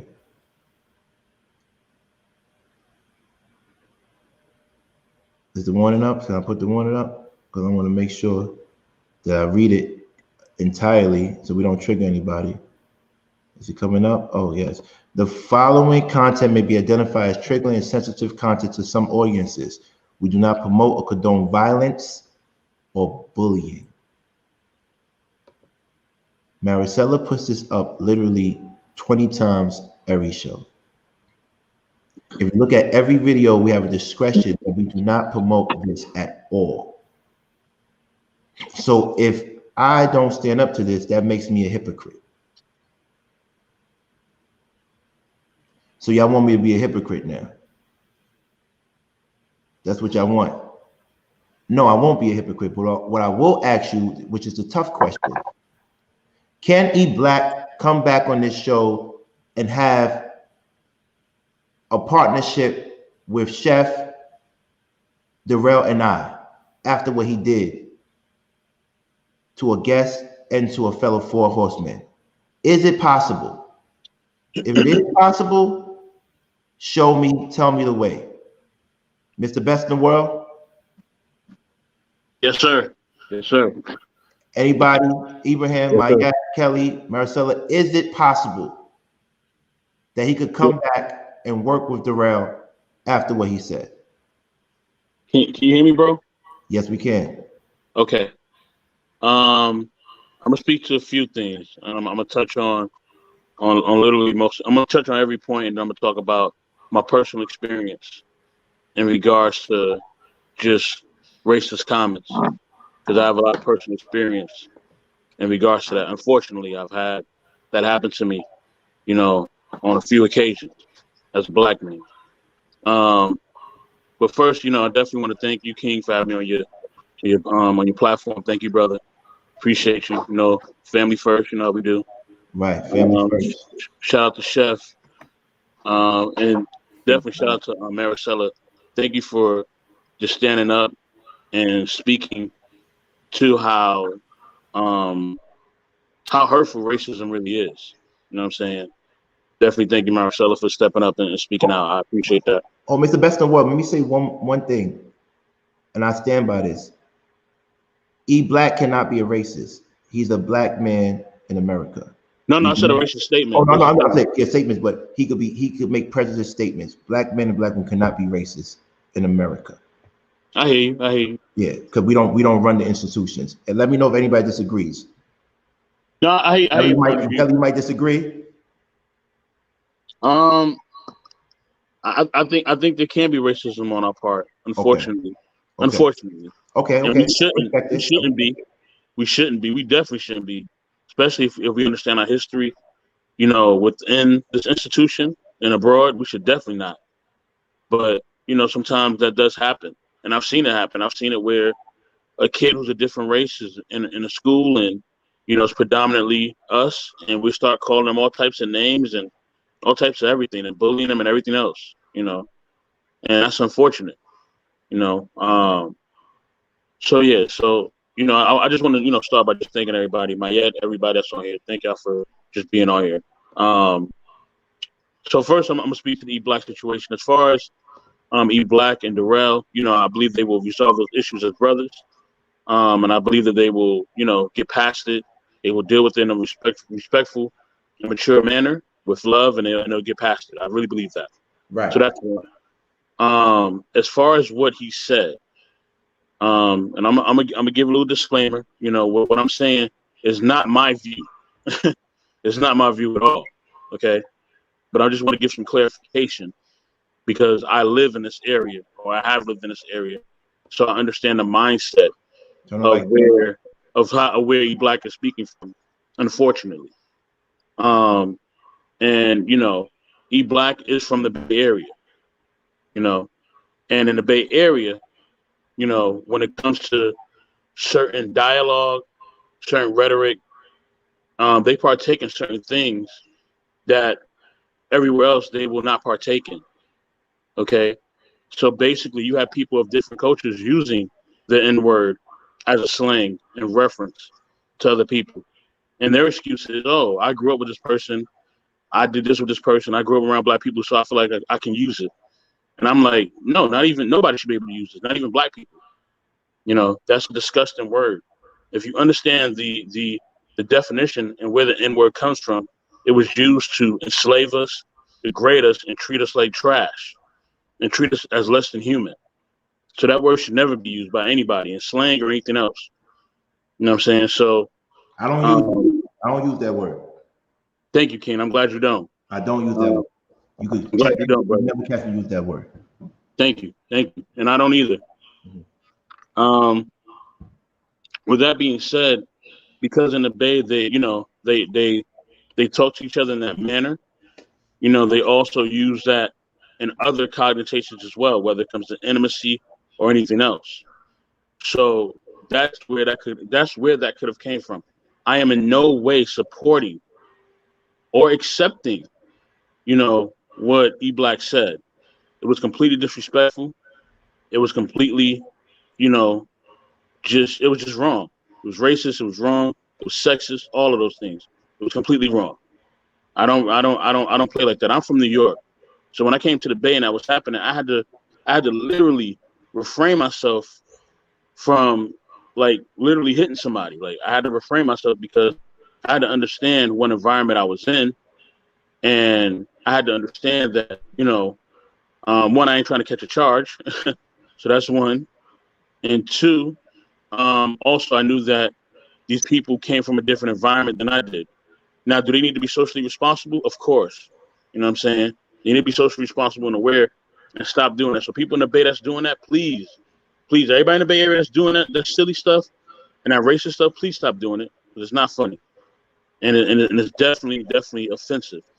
And if you go anywhere else, you may lose your life possibly. You know what I mean? So please be careful what you say and how you treat people. So that's one. Secondly, I'm gonna speak to what Sister Mayat, what you spoke of when it came to not feeling protected by men. And I think that when it comes to just how modern women and modern men move nowadays, unfortunately, because a lot of times, now modern women have said that I don't need a man. I don't, I can do it on my own. I can do this, I can do that. So a lot of times men feel like they can't lead. They feel powerless. They feel like, how can I really lead a woman? Or how can I really protect a woman if she don't need me? If they're being told that over and over and over again. Now in your generation, Miss Maya, y'all wasn't doing that. You know what I mean? Y'all was supporting and respecting, men. You know what I'm saying? But the modern women now, the women who are 35 and under, a lot of times they're telling men that they don't need them. And so men feel like, well, I'm not going to protect you. I, as a man, feel like, as a man, you should come leading and protecting from the door. You know what I'm saying? As a man, you should just already just come in leading. When it comes in regards to women. You know what I'm saying? Now, if she displays a disrespectful or unladylike attitude, you know what I'm saying? Of course, you're gonna feel away, but in the same sense, you should still do your best to try to protect her and and also address her behavior and hold her accountable and responsible as a woman that she said that she wants to be and be treated as. So, I think for men and women both, they have to be both accountable and responsible for protecting each other. Because women need protection, but also us men need protection too. We need to be represented in a good light. We need to be shown love and respect. You know what I'm saying? Both need that. It's essential for both. And if both are not getting that, then the relationships that we have amongst each other are not going to grow. They're going to continue to be toxic. We're going to continue to have ratchet culture, and that's going to be a representative of our culture, which is not. It's not representative of Black culture at all, to me. And that's just my perspective on it. Now, one thing I want to let you know: a nation is judged by how the men treat their women. Most definitely. A nation is judged by how women respect their men. Please remember that. A nation is judged by how men treat their women. A nation is judged by how women respect their men. Yeah, but see, I think just to add on to that, I think in other cultures, they understand that both need love and respect, but they need it in different ways. You know what I mean? Men need love and respect on one level, women need love and respect on another level. And we both sometimes communicate things differently, just based on how we were raised, our life experiences, etc. Our characteristics as men, their characteristics as women. But I feel like other cultures get that. In Western culture, we don't understand that, because in Western culture, there are no rules, boundaries, and morals that we are completely held to. Everybody can just do their own thing. Everybody has free will. So because you have free will, people can just come up with their own morals, boundaries, and standards. People can call themselves the color blue if they want to, and you have to call them that. You know what I'm saying? Like, it's different now. Everything's different now. You know what I mean? And unfortunately, once you start to blur those lines, then it changes the whole conversation. It changes how people respect each other, how people treat each other. It just changes everything. So, and I believe that we should have a set of moral standards, and guidelines that we are treating each other with, both men and women both. But yeah, now onto a personal experience of mine, and why I strongly, definitely am against any comments that are either racist or sexist or anything. Now, I'm a certified computer technician. Okay, as a certified computer technician, I work based on contracts. Most of the contracts I take are from different Fortune 500 companies that work in the tech field. It can be Google, it can be Facebook, it can be Square, it can be anybody. It can be a startup, it can be anywhere. Most times when I accept a contract and I work for a client, most clients that I work for and I enter in their establishment, I'm usually the only person of African descent in that place. You know, it's mostly other cultures that are there. You know, my culture is not really represented when I go in these establishments, and that's okay. I'm fine with that. I don't mind working with anybody. But what happens is, you know, people start to say things, do things, and show behaviors that are completely disrespectful. You know, whereas, you know, they'll ask me different things about family members, or they'll ask me different things about my love life, or just different things. And they're like, oh, you're black, so, you know, don't y'all do this and don't you do that? And it's just like, okay, this has nothing to do with me as a businessman. Why are you asking me this? You know, and as a businessman, I have to, you know, keep my business intact, so I can't react in a disrespectful manner because I understand the environment that I'm in. So I have to reframe myself, you know. And one experience it was around Dr. King's holiday. Excuse me. The holiday was coming up. It was going to be that Monday, and we were actually not going to be. We were told that we didn't have to come in. You know, we were recognized it as a holiday, as far as the company I was working for at that time. It was a startup, and you know, we're all sitting down, we're eating lunch, you know, because we have a lunch area. Excuse me. And the gentleman that I'm sitting with, you know, who I work with, you know, some of them that I'm sitting with, because there's two tables, I'm sitting at one table, there's another table. They start joking around about Dr. King and the holiday. And they start saying, oh, is that really a holiday? Why is that a holiday? What is that about? Like, should he really have a holiday? And they're like laughing and joking, and they're looking at me. And of course, I immediately am infuriated. I feel disrespected. I feel like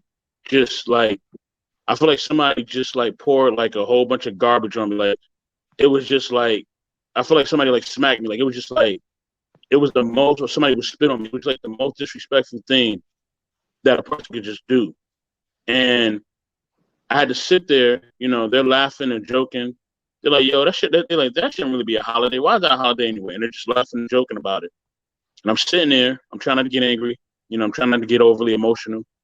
You know, so I had to refrain myself. I finished my lunch. I got up, you know, and I went to my office and I finished my task. You know, I finished what I had to do, and I left. And when I got home, of course, you know, I was angry. You know, I had some tears. I cried, you know, and I'm not ashamed to say as a man, yes, I did cry. Yes. Because it was very hurtful, you know, and I had to really refrain myself from reacting or from, you know, striking the gentleman who was saying that or getting a physical altercation because it was completely disrespectful. And when people have to understand, when you make comments like that, it's hurtful, man. It's hurtful. It's disrespectful. It's not funny. You know, it's not funny at all. And anybody who thinks it's funny or thinks it's a joke, you definitely have to check yourself, man. You got to really check yourself. You know, when those gentlemen were making those comments against me and against Dr. King, it was surreal, man. I was like, I just couldn't believe it.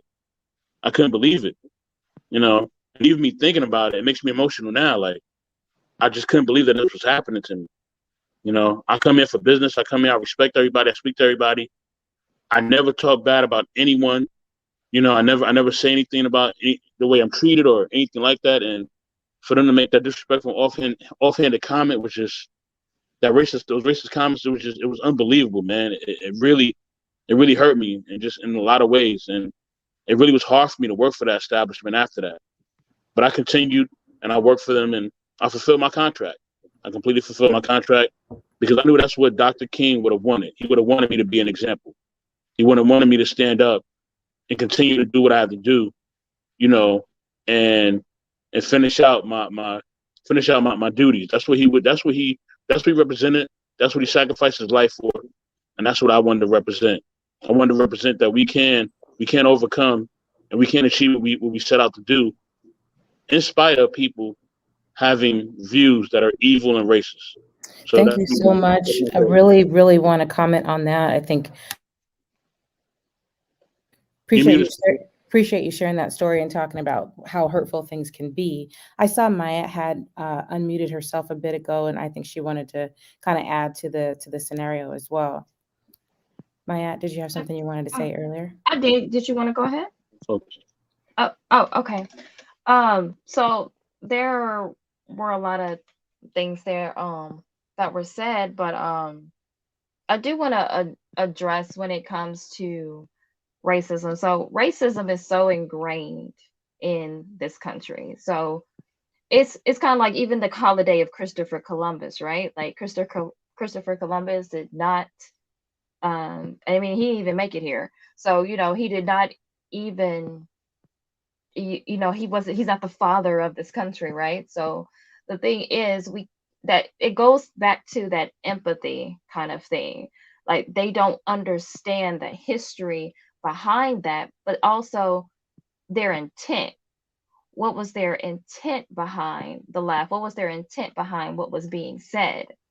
So I think we have to, and those are you're valid. I actually just posted a video yesterday about emotions and how our emotions are valid because of the trauma that we've been through.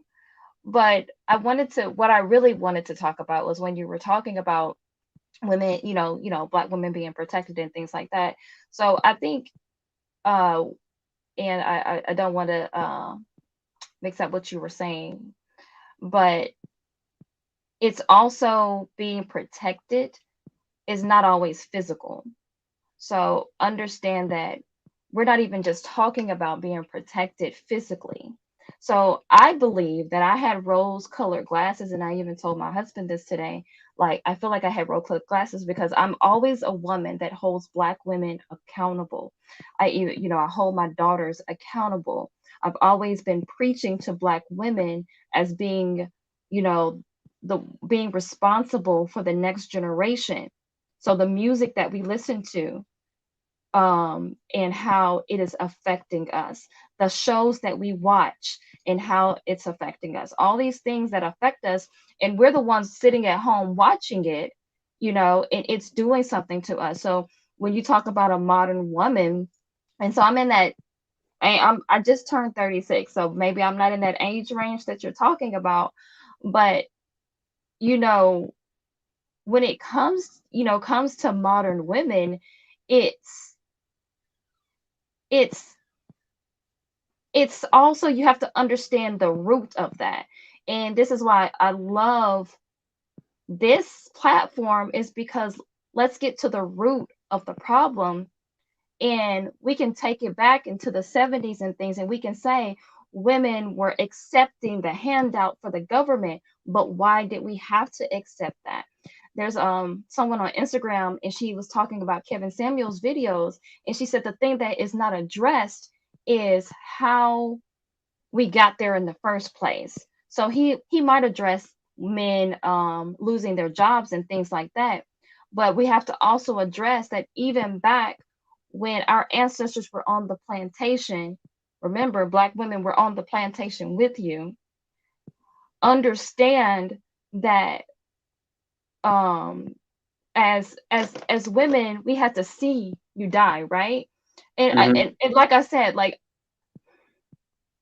I don't want to I don't want to negate what E Black did, because I don't believe in somebody holding on to something and then saying, here, I got you, like, I don't want to negate that, but some of those words that were said were hurtful because saying, and I know he said that was coming from a dark place in his life, but it's just like, you only care about Black men because you want to be on the right side of history. We were on that side of history with you, like we were getting, hosed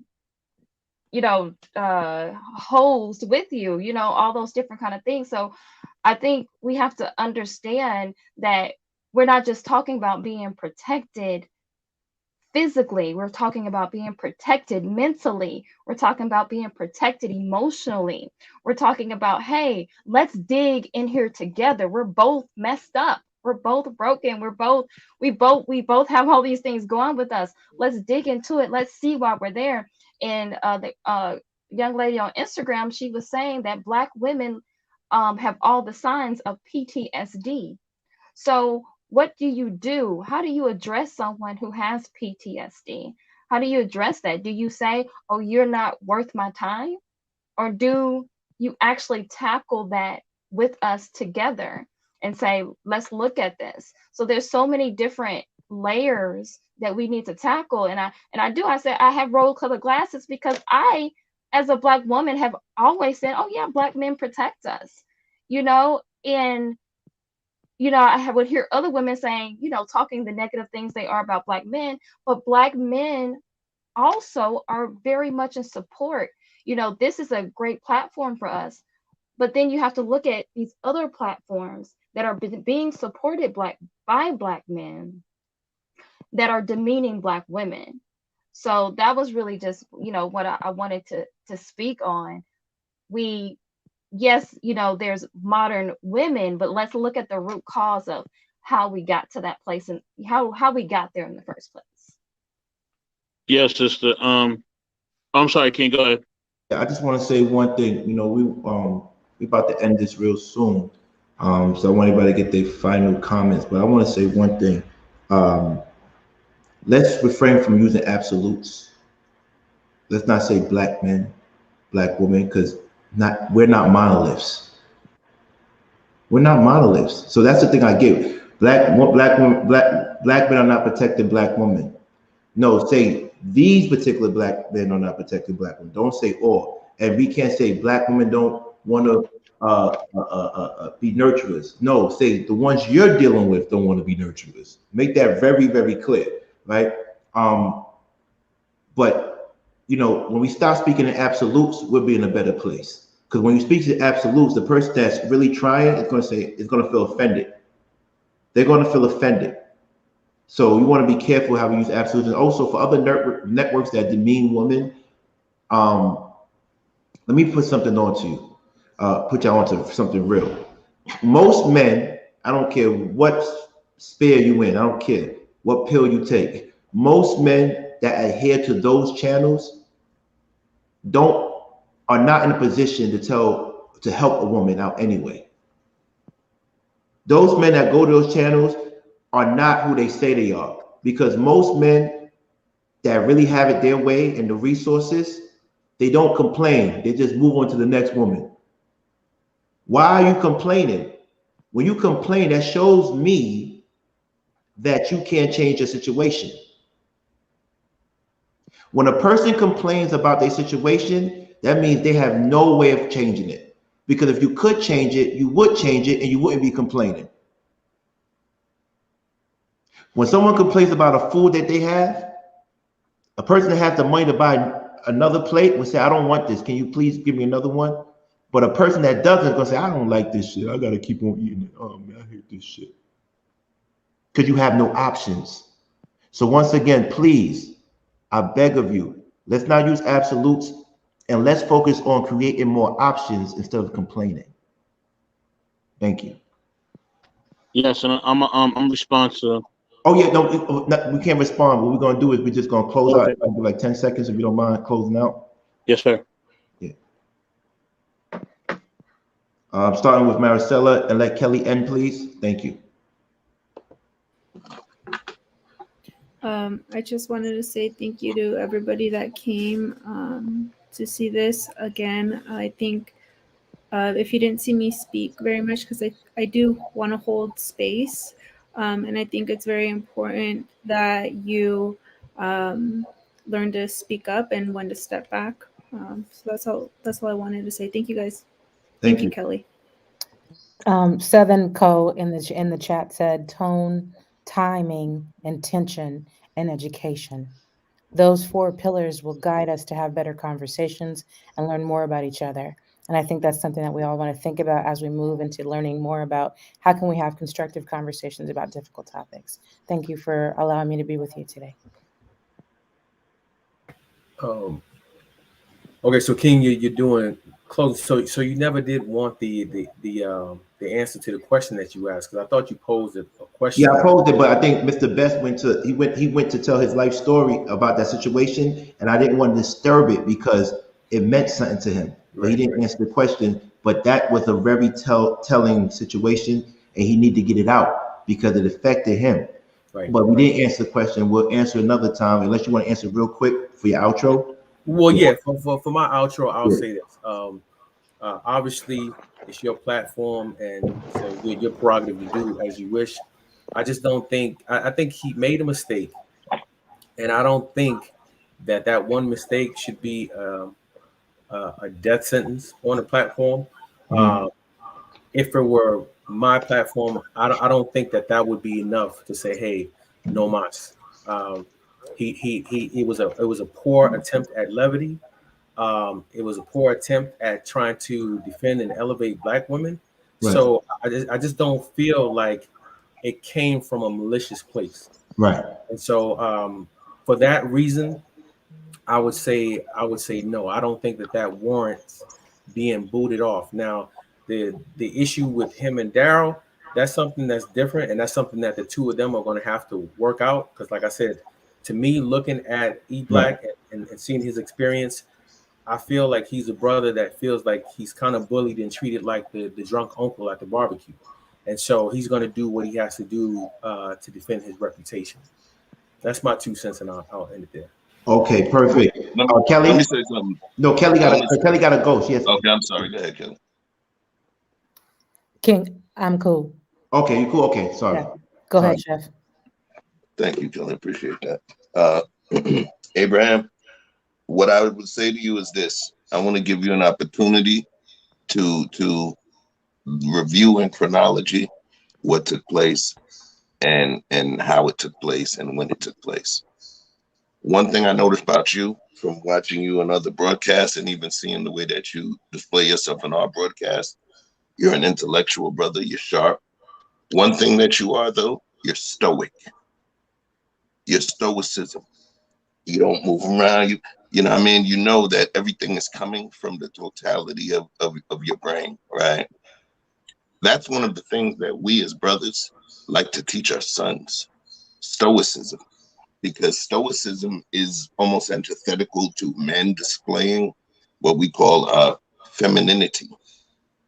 And within this situation, when I look at you, and maybe I'm just making an assumption based on looks and how you move and your pantomimes, I expect you to be a person that if you stand up as a man and you say, I apologize, that you would stand on it, put your punctuation, and then keep it moving. You would not create a video calling it my apology, where you literally point out the movements of someone else. And you choose your words. I parse my words as well because I understand the power of words. Tiny, quick analogy. A guy named Robert Sheehan, who was my freshman and sophomore English teacher, he made us write papers where we were not allowed to use the words the, and like. He had made 200 words, made us do another paper, 300 words, where we're not allowed to use 7 letters from the alphabet. So it gives us an opportunity to understand the power of words and what they can do and what they can negate. And his action negated the power. The apology was not necessarily an apology. It was more so, look, man, I was tired, man. So what that means to me is, yeah, man, I just let that shit slip out. So nobody's kicking him off. This is what I want you to understand. At this point in time, nobody's kicking him off. The brother had an opportunity to speak his piece, and he did, and then utilized the video to do something else, which somehow derailed what he was doing. So we didn't say we're kicking him off. What we're saying is that until the situation is clarified until the situation is resolved, that he would not be on the panel. He's eligible to go in the chat. We direct traffic to his channel, but the Conversations with King channel would not have him on as a panelist until we feel that this situation is fully resolved, you know, to the benefit of all parties involved or injured parties. That's the way we would do it for you. If somebody tried even to come at you, King Abraham, we would shut it down, male or female. If we call this a community garden, then we have to be respectful of all of the flowers and rocks within that garden. I consider this global. It's global. We have the blessing that we're able to have folks of different ethnicities, different religions, you know, different gender preferences, all of that stuff in this place, and we got to make it a safe place. In order to make it a safe place, they have to know that we are willing to clap at the foolishness. In order for your sister or your mom or your spouse to feel safe, sometimes they have to thwart that thing that represents a lack of safety with enthusiasm. You feel me? But I trust and I know you're going to take a look and you're going to research and you're going to get what I'm saying. It may not change your thought, but it will give you a higher degree of depth in terms of how you look at the situation. No, I totally get it. But like listening to you, it seems like how he handled the issue with Daryl is more significant than the initial transgression of what he said. He has spoken. E Black has spoken because he understands the professionalism of Kelly King. Kelly King does not grace people's stage like that. When which he does, respect is needed. So I did call E Black. And he said this. Let's make this very clear. E Black is here. Let's make it very, very clear. Conversations with King, the four horsemen don't hold back anything. Very transparent. And when we have people like Kelly King here, we gotta relax. We gotta chill out. Oh yeah, I will be. I did accept the offer of being able to moderate that conversation, just to, you know, be some sort of resident voice to kind of arbitrate, you know, the conversation between the two brothers as well. So, you know, I'm honored at the request, and I'm going to handle it with fairness and truth and honesty, you know, and hopefully both parties will walk away understanding more. But what channel? What channel? Because I'm confused. E Black, but Darrell said he's doing his channel at 5. So which channel? I'm confused. So I guess they got to let me know. But like I said, I'm here. Right. We'll figure it out, man. Because we got to get this. We need to get this thing settled, figured out. I gotta go. I'm sorry, people. We want to close out with Maricela and Kelly King, please. Maricela, Maricela, you did it already, right? I already went. Thank you. I'm sorry. The only thing I want to say is the more we can continue to talk, have these opportunities, the more we can understand each other. And if we do it in a respectful manner and learn from each other, we can only grow. And that's the purpose of being in a garden, is to grow, shed light, and to build each other up. So we'll continue to do that. Thanks a lot. Thank you. And check out me and Kelly's YouTube special coming up discussing the death of my book. So let me tell you something. She's probably the most intelligent, beautiful, fearless, smooth sounding person. When we discuss this book, we're going to go into some deep aspects of this book. So I hope everybody gets a copy of this book on Kindle or Apple iBooks. So we're going to drop it pretty soon. And go and follow her when she sets up her YouTube page pretty soon. She is the truth. She's the next big thing, I promise you. All right, take care.